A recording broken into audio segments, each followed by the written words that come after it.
Ser buen padre, ¿mito o realidad? ¿Tú eres un buen padre?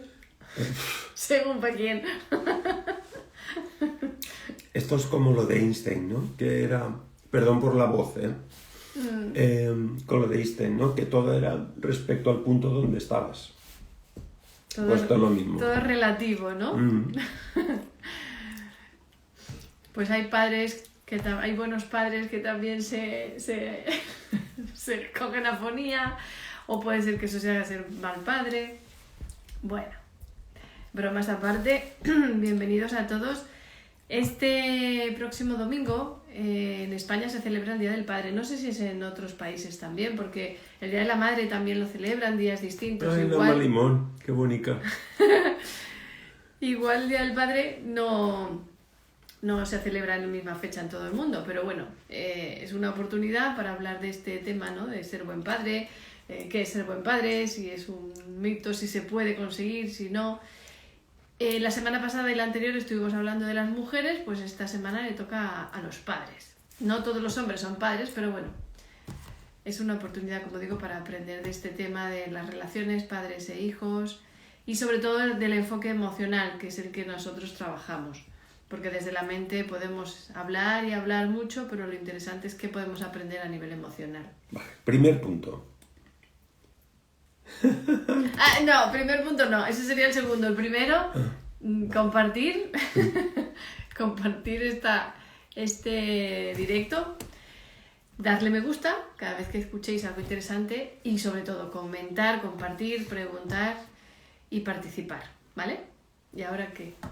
Yo, lo primero del todo, me lo he apuntado. Es muy fácil juzgar a aquellos que no son tus hijos. O sea, hacer de padres con otros es muy fácil. Cuando estás dentro es un poco más complicado. Sí, desde fuera es todo como, pues desde luego es que claro, sí. ¿Cómo le deja hacer eso? ¿Cómo no le deja hacer lo otro? ¿O debería esto? ¿Debería lo otro? Es muy fácil desde fuera, ¿no? Juzgar lo que está pasando en otras familias. Incluso hay personas que no son padres y se atreven, ¿no? Todavía a dar más consejos. Es como ese punto del observador, que siempre desde fuera todo es más fácil. Es complicado, porque el sentimiento no solo es de ese momento, cuando pasa algo. No puedes juzgar un momento porque ese sentimiento también tiene que ver con otras cosas de atrás que arrastramos.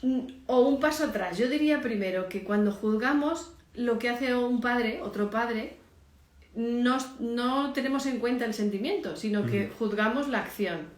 Pero además, cuando nos metemos al sentimiento del padre, no siempre corresponde a ese instante de ese momento. Tú puedes ver a un padre gritándole a un hijo, ¿no? Y enseguida sale la parte mental o de que el maltrato, que eso no está bien, si se hacía, si ya no toca, pero el sentimiento que hay detrás, que no es para justificarlo, sino para poder entender lo que está sucediendo y después tocaría... Y el enfoque sería ¿para quién es ser buen padre? ¿Para el hijo? ¿Para los hermanos? ¿Para otros padres? ¿Para quién? ¿Para los abuelos? ¿Es ser buen padre? ¿Para quién? Yo creo que ser buen padre o buena madre, porque hoy nos toca al padre por lo de San José. Pero es igual. Ser buen padre o mal padre tiene que ver más con el tema de el esfuerzo que uno hace en una dirección, porque muchas veces hacemos el esfuerzo y no obtenemos lo que queremos, porque la situación no es como se esperaba, o uno empuja en una dirección y el tema es otra dirección. Es un poco complicado a ese nivel. Sí, porque realmente cuando hablamos de ser buen padre o no, nos fijamos nuevamente en las acciones que realizamos. Si nos preocupamos por nuestros hijos, si regañamos mucho o poco, si ponemos límites o no, o sea, en la forma de actuar. Pero es que incluso aunque fueras un padre perfecto, que no sabemos si existe, ¿no? Como dices tú, depende para qué y qué situación. Aunque encontráramos un canon perfecto de padre, después viene la otra parte y es cómo lo vive el hijo. O sea, puede ser que uno diga, no, un buen padre es un padre cariñoso, atento, sincero, que pone límites, pero no demasiados. Vale, vamos a empezar por lo de cariñoso. Un padre cariñoso que es el que da 5 besos o el que da 10. Y si luego el hijo necesita 15 o 20, ya es mal padre. Entonces, ese punto de idealizar, ¿no? Si soy bueno o mal padre o buena o mala madre, está muy idealizado, porque en realidad son las dos partes. No es lo que el padre hace, sino también cómo lo vive y lo recibe el hijo. Ser bueno es muy complicado. Definir qué es ser bueno también es complicado. Yo creo que, como hablamos en la educación emocional Jaume Campos, el tema de la sinceridad, el tema de la humildad y el tema de la responsabilidad son 3 elementos básicos, porque cuando uno es responsable, es sincero y es humilde, pues puede llegar muy lejos. Y fíjate, empezando por la responsabilidad, podríamos decir que un buen padre no es el que se preocupa mucho por el hijo y si tiene un problema está ahí para ayudarlo. Ese no sería el mejor padre, porque si tenemos en cuenta la responsabilidad, si yo soy un padre responsable, empezaría primero gestionando lo que yo siento cuando veo a mi hijo que no estudia, que no obedece, o que se desmadra, o cualquier cosa, o que está enfermo. Si yo no trabajo primero lo que yo siento al percibirlo de esa forma, voy a estar proyectando mis miedos, mis preocupaciones, mis sueños incluso, y entonces ahí es cuando cargamos en el hijo cosas que no tienen que ver con el hijo, que tienen que ver con uno mismo. Y es adecuarse un poco a la realidad o la necesidad también de la otra persona, del hijo me refiero, porque uno puede llevarlo a un sitio increíble de relajación para que disfrute y a lo mejor el niño no sintoniza con eso y entonces no tiene ningún sentido. Yo creo que esto sería aquello del síndrome del regalo, ¿no? Uh-huh. Que cuanto más te acercas, cuando vas a hacer un regalo, cuanto más te acercas a la necesidad que tiene el otro, ya es un indicativo que estás haciendo un buen regalo. Entonces, un buen padre estaría cerca de ese punto también. De hecho, por ejemplo, una de las cosas que pasan cuando vamos cambiando de generación, ¿no? Nosotros, por ejemplo, podemos pensar que nuestros padres nos educaron de una forma que no nos gustaba. Entonces queremos empezarlo a hacer diferente. Y si mi padre era muy autoritario, pues yo ahora con mi hijo voy a ser permisivo, voy a hablar con él siempre, voy a dejarlo que se exprese. Y a veces parece que eso no funcione y es como, al final, ¿qué hago? ¿Le permito? ¿No le permito? Y claro, el fallo está en esa parte que decíamos de que si tú no gestionas cómo fue la educación que recibiste, cómo te hizo sentir, lo estarás haciendo primero desde lo que tú crees que tu hijo necesita y segundo desde lo que tú necesitas gestionar.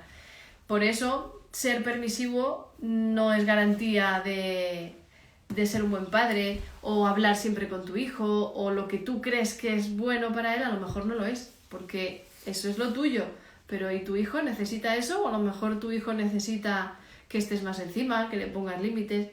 Es el punto que él dice, ¿no? ¿Y tu hijo qué necesita?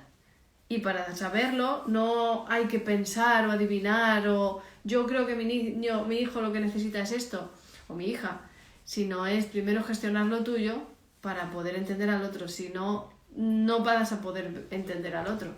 Claro, si yo definiera que es un buen padre o una buena madre, lo definiría de la siguiente forma. Nos enseñaron una serie de cosas que aprendimos, heredamos y adquirimos. Y esa serie de cosas debemos de trabajarlas nosotros para ir gestionándolas, para no tener que transmitir a nuestros hijos esa carga. Eso es. Y eso es el lema, pero yo no me acuerdo ahora, ni tú tampoco. No. Pero en definitiva es transmitir, no transmitir la información tal y como nos la dieron, sino que la pasamos por nuestra experiencia y le damos otra textura, le damos otro encanto, más cerca de lo que uno quiere expresar y de lo que uno siente en su interior. Y eso sería ser un buen padre. El otro pilar decíamos que aparte de la responsabilidad era la sinceridad. Y fijaros que muchas veces a los niños les intentamos proteger, pues no contándoles ciertas cosas, pues si hay muertes o hay problemas, es como que no se enteren. Otras veces sí que los hacemos partícipes, pero tratamos de esconderle ciertas cosas. Cuando decimos, no, nosotros a lo mejor los padres están en proceso de separación y hay discusiones, pero a nosotros nos importan mucho nuestros hijos y entonces lo que hacemos es no discutir delante de ellos. O nos vamos a la habitación o cuando ellos están en el cole y creemos que eso es suficiente. Cuando en realidad ahí no está habiendo sinceridad, que cuidado, no es que tengamos que ser transparentes, habrá que expresar a los hijos lo que el hijo esté preparado, lo que el hijo necesite, pero esa parte de esconder, o bien para no transmitirle los problemas, o bien porque creemos que no nos gusta que nos vean débiles, ¿no? Puede ser una discusión, pero puede ser un momento donde yo me siento triste, dolido, entonces lo que quiero mostrarle a mi hijo es fortaleza, porque no quiero que me vean de esta forma.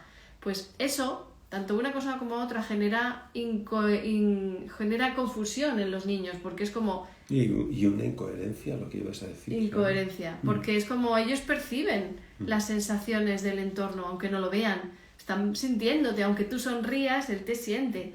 Sin embargo, le dices otra cosa o les muestras otra cosa. Entonces, eso genera más confusión dentro de ellos que si uno es claro y expresa lo que está sintiendo. Así es. Que tampoco se trata de ser abierto totalmente. Lo ideal es siempre gestionarse primero para después poder ser sincero. O sea, en la medida que uno va entendiéndose emocionalmente, puede entender al otro. En este caso, los hijos estamos hablando, ¿no? De ser padres, ser hijos. Pero si yo no me gestiono, siempre interpretaré las situaciones, les daré un valor X que yo calculo y que yo creo que son así y ya está. Eso es un poco. Bueno, estamos deseosos de que escribáis, preguntéis, participéis. Estalléis, explotéis, salpiquéis. Lo que sea, ¿vale? Decir no entiendo nada, eso cómo se hace, no estoy de acuerdo, lo que sea, ¿vale? Pero queremos saber que esas personas que dice aquí Instagram que estáis en directo, estáis ahí realmente. Querer obtener el título de buen padre no tiene mucho sentido, porque al final vamos viviendo la vida, vamos empujando en la dirección que creemos que es la más adecuada para nosotros y para nuestros hijos, y no siempre se ve con una buena imagen. Entonces hay que, en la medida de lo posible, debemos de ir trabajándonos nosotros mismos para lograr lo que realmente podemos lograr, que es empezar a comunicarnos primero con nosotros y luego con nuestros hijos. Así es que si estáis pensando en un regalo para el Día del Padre, pues nosotros lo que os proponemos es, aunque no somos muy partidarios de regalar sesiones ni nada de esto, porque lo mejor es que cada uno se pague lo suyo para hacerse responsable, pero una visita por la página de Jaume Campos Center, una presesión gratuita, pues hacer alguno de los cursos que tanto como, si eres el padre como si eres el hijo, son buenos regalos para empezar a movernos en esa dirección, si es que existe la de ser buen padre, que no tiene un patrón, sino es más poder educar desde lo que soy yo y no transmitir las cargas, que es lo que decía Jaume del lema, que dice algo así como la responsabilidad de cualquier persona es la de gestionar sus propios conflictos presentes y pasados para no transmitirlos, para no transmitir las cargas que nos emocionales que nos transmitieron nuestros antepasados. Padres, sí. Así es. Mira, aquí tenemos a Toño. Yo me he visto en esa tesitura y he tirado de sinceridad con ellos. Creo que es lo mejor. Exacto. Siempre que no... Toño, por ejemplo, está trabajando con nosotros, está haciendo cursos, entonces puede entender un poco mejor, ¿vale? El que no haya hecho ningún trabajo no se trata de... vale, ahora lo que siento lo transmito, porque también el niño lo puede sentir como que mi padre está descargando sobre mí y yo qué hago. Entonces no es desde ese punto, ¿no? De contárselo todo a los niños, porque hay cosas que puede ser que no estén preparados o que no necesiten saber. Por Que eso... no lo van a poder gestionar tampoco. Que la información, si no se da de acuerdo a ellos, no va a digerirse bien. Exacto. Ah, Lina, Tania también está por ahí, Amparo. Sí, Tania. Hola, Lina. De generación a generación, pero con el cambio tecnológico de hoy en día, te hace ver como un mal padre por poner límites a tus hijos con la tecnología. ¿Cómo no sentirte culpable de educarlos limitados con la tecnología? ¿Cómo no sentirte culpable de educarlos limitados con la tecnología? Buena pregunta. Bueno, la tecnología o cualquier cosa, porque al final marcar límites, siempre por nuestra educación, siempre el marcar límites conlleva una reacción y entonces entiendes que estás haciendo algo y te puedes sentir culpable de haberle exigido o de haberle marcado o haberle retirado el ordenador, la tablet o el móvil. Pero es necesario, porque hasta que la persona no se da cuenta de eso y tardará tiempo, hay que utilizar el marcaje. Yo no soy excesivamente partidario de eso, pero sí que hay momentos en que hay que utilizarlo. Claro, porque es como estás dando una herramienta a un niño en una edad donde no saben controlar, no saben, más que controlar, dosificar, diríamos, ¿no? Y además el tema de los juegos, por ejemplo, están muy creados para engancharte. Y estudiados es brutal. O sea, si paras, te penalizan. Si no sé qué, no sé cuántos. O sea, es increíble. Yo no sé quién controla eso, pero yo lo veo bastante Sí. complicado. Sí. Entonces esa parte de protegerlos es como una droga, exacto. Entonces, pero como juegan con ese punto, ¿no? De que en realidad también están aprendiendo, descubren muchas cosas nuevas, les ayuda a desarrollarse también a nivel de inteligencia. Claro, tiene muchos beneficios, pero por eso los padres tienen que ir... Pero siempre obteniendo algo. ¿Cómo?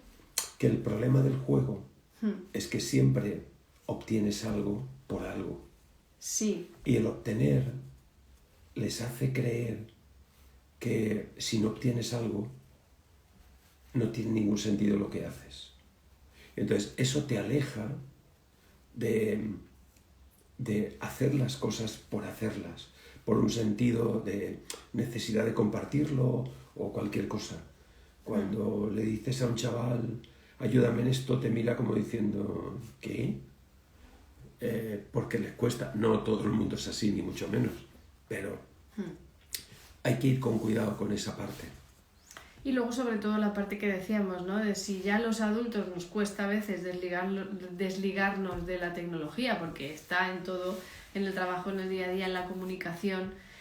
Si ellos también ven que nosotros estamos ahí enganchados, es muy fácil que lo utilicen para manipularnos, ¿no? Como, pues tú también lo tienes, pues tú no lo dejas. Entonces hay que ver qué parte de eso es verdad y gestionárselo uno mismo, o sea, aprender a gestionarlo.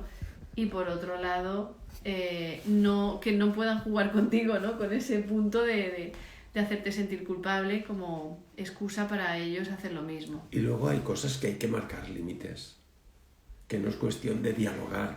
Hay cosas que no se pueden dialogar, porque no se está preparado para dialogar, no todo se puede dialogar. Entonces hay cosas que hay que marcarlas de alguna forma. Luego lo entenderán, pero lo entenderán a través del tiempo. Esa es la parte más difícil. Porque además, si no lo entienden cuando tú se lo expresas, será la vida el que las haga entender. Y la vida, cuando te lo hace entender, no es de lo más agradable. Estoy buscando porque, digo, nos estamos pasando al tema de los hijos y la semana que viene íbamos a hablar de los hijos. ¿Ah, sí? Sí. Bueno, entonces pues hablaremos de ellos. Volvemos a los padres, que bueno, que al final es el mismo tema, ¿no? Pero bueno. A ver, leemos por aquí a Marta Cecilia que dice: se es mala abuela si se le contesta a un nieto cuando pregunta por el papá y decirle que no está porque esa fue la decisión que él quiso tomar. Muy fuerte, Marta, me parece eso.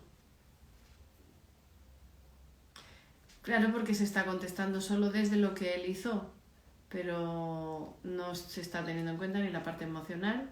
O sea, está claro que el papá se fue y decirle que no está porque esa fue la decisión que él quiso tomar. Vale, esto puede ser, Marta, pero ten en cuenta que eso es una realidad para nosotros, pero no para un niño. Es como decir que, yo qué sé, que uno cuando se muere va al cielo. Y como uno no entiende el concepto del cielo, como no sé, se queda todo. Es decir, está claro que fue una decisión. Incluso el niño puede creer que la decisión la tomó porque tuvo algún enfado con su padre y entonces cree que él es el culpable. O sea, hay que ir con mucho cuidado con esas cosas. Eso está bien para adultos, no para niños. Los niños, y no es mi... yo no me dedico a los niños, pero yo me dedico a gestionar las emociones a partir de cierta edad. Pero son, lo siento como que son definiciones muy claras de adulto que un niño no puede entender. No puede entender por qué quiso tomar esa decisión y ya está. ¿Cómo se toman esas decisiones? ¿Qué hace uno? ¿Se levanta, se viste y se va y no vuelve? ¿O cómo va eso? Y entonces uno empieza a darle vueltas a la cabeza de lo que es, de lo que no es, esto y aquello, y eso tarde o temprano puede crear conflictos, sentimientos de culpabilidad, de esto y aquello.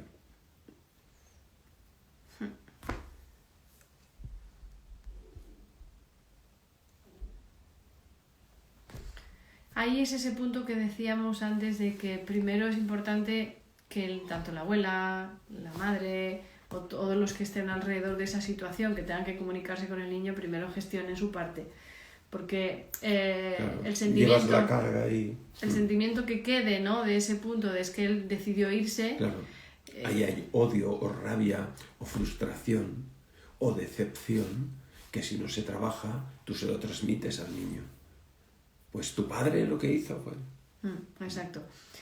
Y claro, esas son de las cosas que más daño hacen a los niños, porque al final el niño, por un lado, está sin padre y por otro lado necesita a su padre. Y claro, se encuentra en una tesitura que al final va, por un lado, lo que él sienta más lo que le transmiten los adultos, ¿no? Después tendrá que trabajarse todo eso. Así es. Así es que bueno.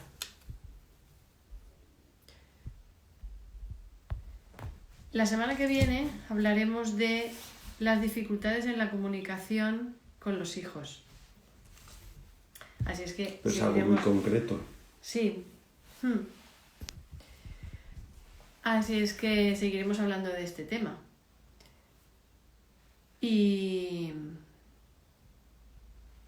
así es que bueno, podéis ir también dejando vuestras preguntas para la semana que viene o sobre todo ahora centrarnos en la parte, ¿no?, del padre, de la madre. Y sobre todo, a nivel de padre, lo que me gustaría que quedase bien claro es que la persona, el padre, en este caso, porque hablo de padres hoy, se tiene que trabajar. Tenemos que trabajarnos porque si no nos trabajamos iremos transmitiendo las cargas emocionales a nuestros hijos y eso es algo que no debemos de hacer. Debemos, pase lo que pase, lo más importante es que no ir transmitiendo lo que nos enseñaron tal y como nos lo enseñaron, sino a través de nosotros. A mí me enseñaron cosas muy bonitas, pero también cosas muy absurdas. Y más hoy en día, por ejemplo.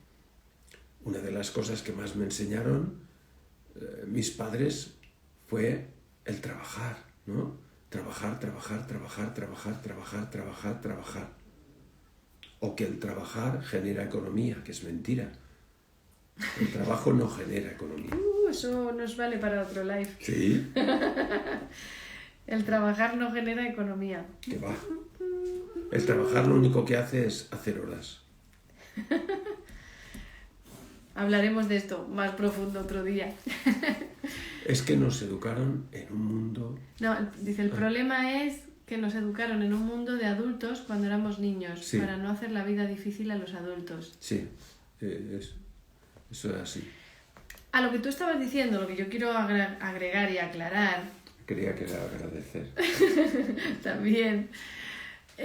Bueno, agradecer que te gestionaste y no arrastraste todo lo que te enseñaron, porque como tú decías, había cosas con las que no estabas de acuerdo, pero que las podías haber repetido y sin embargo las has hecho distinto.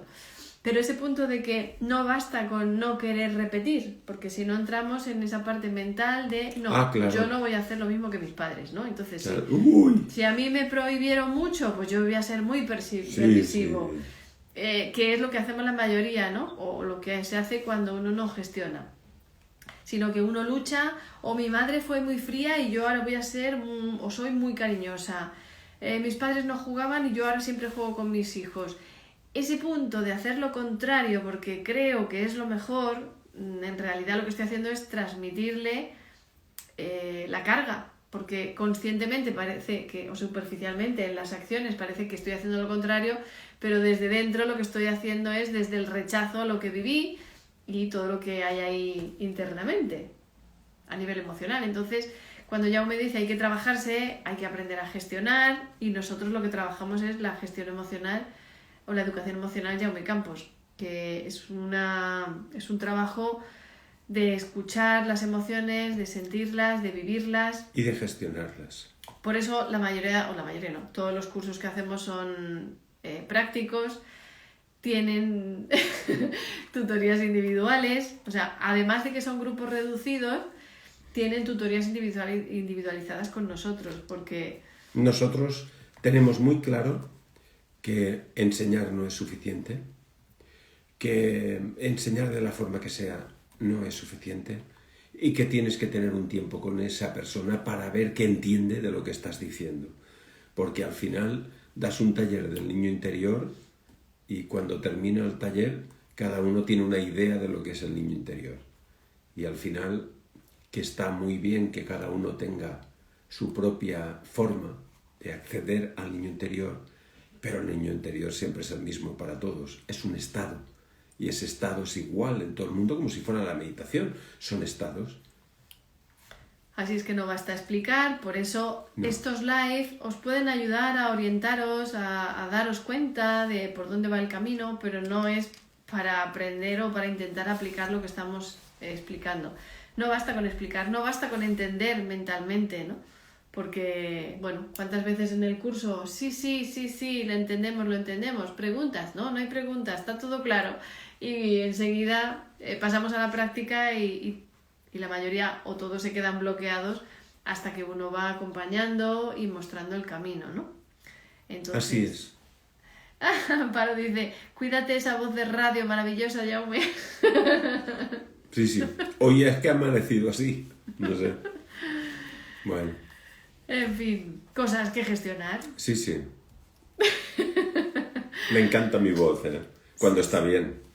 No, ahora está tocada, pero sigue estando bien, sigue siendo ahí poderosa. Potente ahí. Es una pasada ver cómo vibra la mesa. Cuando hablo, ¿no? Sí. O la silla de al lado que está tocando la suya y dices, ¿hay un terremoto? No, es Jaume Campos. De pequeño decían, ¿es Superman? No, es no sé qué, no, es Super Coco.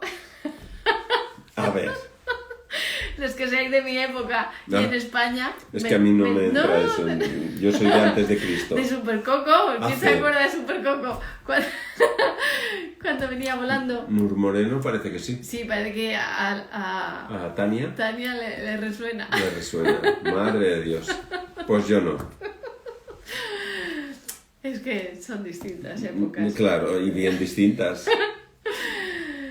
En fin, bueno, padres, buenos padres. También podríamos... Amparo, yo también, jeje. Toño, yo también, ¿ves? Somos unos cuantos. Polín, Toño, ¿tú también? Claro, Toño es de mi quinta. Ah, vale. Más o menos, por ahí. Así es que... ¿Y para qué pone ahí ARF?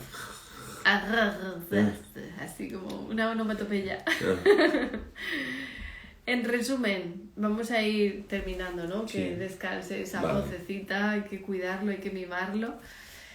Hay que cuidarlo porque también es papi y no se sí? trata solo de... O sea, mirar, un buen padre también es aquel que se deja ayudar. Ah, No es aquel que lo hace todo y siempre tiene que controlarlo y supervisarlo todo y ayudar siempre a los demás, sino también dejarse ayudar, dejarse mimar y estar ahí para recibir, no para dar. y eso lo dices por... Yo por nada. Y eso precisamente hay que enseñarlo también. Y no es cuidar de los padres cuando son mayores, pobrecitos, como carga, porque mis padres cuidaron a mis abuelos y entonces yo tengo que cuidar de mis padres ahí hasta el final de sus días, porque eso a veces también son cosas complicadas. Entonces, para yo educar o enseñar a mi hijo a que después también me cuide, me valore y me mime, pues es algo que también hay que transmitir. Lina dice, un buen padre cree que el hijo también puede enseñar. Exacto, mira, ese es el tercer pilar, el de la humildad, ¿no?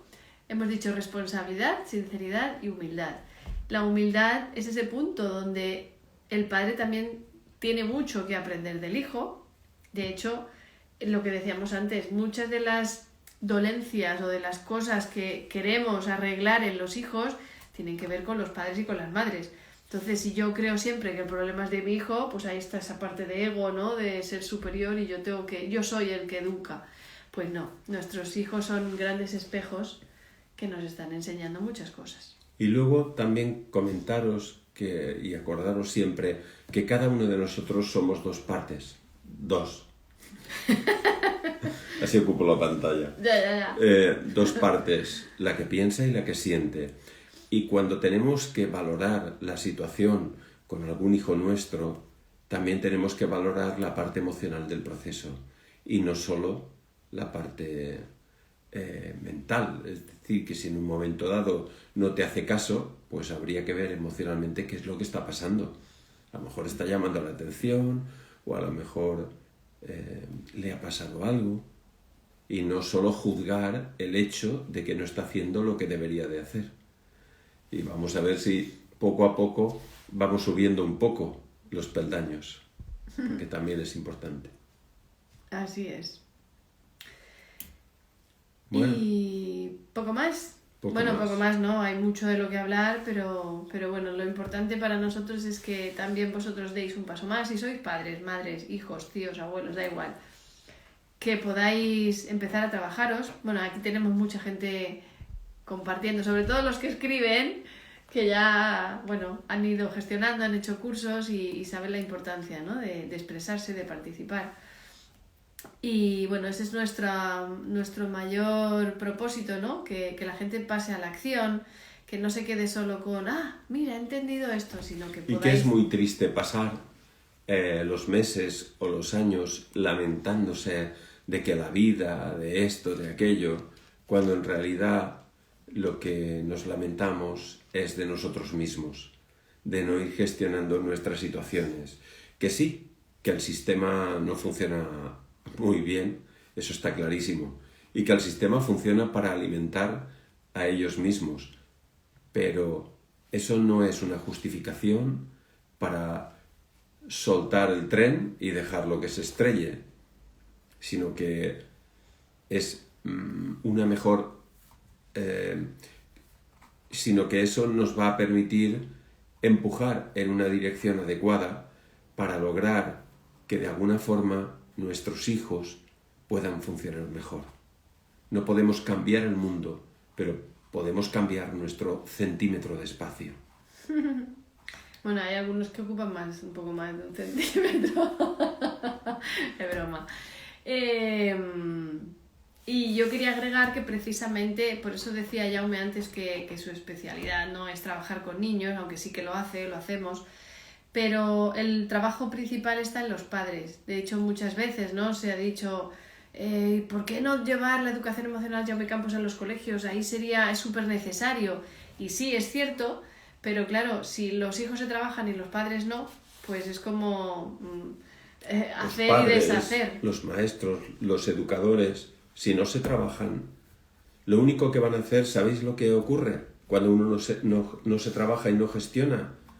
Que todo lo que le ocurre a su alrededor, todo lo que ocurre, le afectará en su vida diaria, de tal forma que proyectará en las situaciones personales, en el propio trabajo, en la propia familia, en los propios amigos. Y en los hijos. Así es. Que es de lo que estábamos hablando hoy. Así es que ese punto de que si los adultos se trabajan, a los niños no hace falta trabajarlos directamente, aunque claro que sí, ellos, la medida que van creciendo, van teniendo sus historias y hay que enseñarles y hay que gestionar cosas.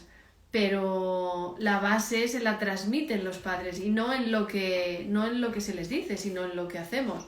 Así es. Es como el idioma, no tienes que sentarte a enseñarle castellano a tu hijo si tú hablas castellano o inglés, ¿no? Sino que eso ya se transmite desde muy pequeños. Pues esto es lo mismo. O sea, primero, gestionar tú para no transmitirle las mismas cargas y segundo, poder entender qué está sintiendo tu hijo, poder acompañarlo. El lenguaje de las emociones. Entender el lenguaje de las emociones, primero en ti y después en ellos. Es Así una de las cosas más bonitas, la verdad. Sí. Y además, pues en todo, ¿no? Cómo llevar una relación sana, se puede llevar si te trabajas. Si no te trabajas, es que es imposible. Y a veces habrá gente que sin trabajarse lo logrará, pero eso será un 2 por 1.000.000, o un 2 por 1.000, o por 10.000. Pero eso no funciona así. Hay gente que pueda tener más... Hay unos que tenemos más ego, otros somos más sinceros. Es como... Hay personas que puedan tener esas capacidades o esos pilares, ¿no? Que decíamos, la responsabilidad, la sinceridad y la humildad la tienen muy a flor de piel sin haberse trabajado, pero si eso es así sin trabajarse, imaginaros gestionando y aprendiendo a resolver todo y eso. animaros a que y confiad en nuestro trabajo día a día, porque es lo que estamos haciendo desde hace casi 40 años y más de 10.000 personas. Bueno. Así que nada, preguntar, participar, compartir este vídeo para que se le pueda sacar más fruto a este trabajo de tantos años que tan valioso es y tanto nos puede aportar. Y agradecerle también a Isa, porque Isa ha abierto su centro. Felicidades. Sí, ha abierto su centro y bueno, y estamos ahí. Nosotros también tenemos novedades que contaremos ¿Ah, sí? en breve. No me asustes. ¡Ay! Algunas cosas nuevas que ya contaremos. Bueno, una cosa, hemos rediseñado y relanzado el curso de respiración. Ahora va a ser tanto online como presencial. Hemos cambiado horarios, el formato para que pueda hacerse a la vez y puedan estar tanto personas de España como de Latinoamérica. Así es que hoy se ha publicado la información de ese curso. Son 3 niveles, se hacen 3 semanas seguidas y bueno, se hará con Carlos Meléndez. Así es que aprovechar ese curso porque es algo muy, muy, muy útil y muy necesario para después seguir al siguiente paso, que es aprender a gestionar. Así es que si tenéis curiosidad sobre aprender a respirar mejor y cómo eso os puede conectar con vuestro cuerpo y con vuestro mundo emocional, pues echadle un vistazo a este curso porque va a ser muy, muy, muy interesante. Si estáis cerca de Onteniente, pues ahí tenéis a Isa Ferrero, sí. Fisioterapia integrativa, y bueno, ha abierto el centro, un centro precioso, estamos en contacto y vamos a llevar allí la educación emocional también. A Ontinyent y todo el que quiera, en los Ontinyent. alrededores. Mira la chica. Ontinyent, ¿no? Ontinyent, sí. Aquí sería un teniente. Un teniente, teniente coronel. Hay que ir tirando para el Valencià. Sí, bueno, todo es bonito, el vasco también lo es. Claro que sí. Precioso. Pues nada, Bueno. pues aquí estamos para lo que necesitéis, ya Un sabéis. abrazo muy fuerte. Muchas gracias. Gracias por estar ahí. Ahí tienes las felicitaciones, Isa, de los compañeros. ¡Wow! De Lina, felicidades y éxito. Tania, enhorabuena. Y nada, aquí estamos, la familia va creciendo Sí. y el mensaje cada día va llegando a más rincones de este planeta. Muchísimas gracias. Nos Y vemos. feliz Día del Padre, el día 19, y el día 20, lunes, seguiremos hablando del tema del padre. ¿De acuerdo? Vale, pues. Hasta luego. Chao. Chao.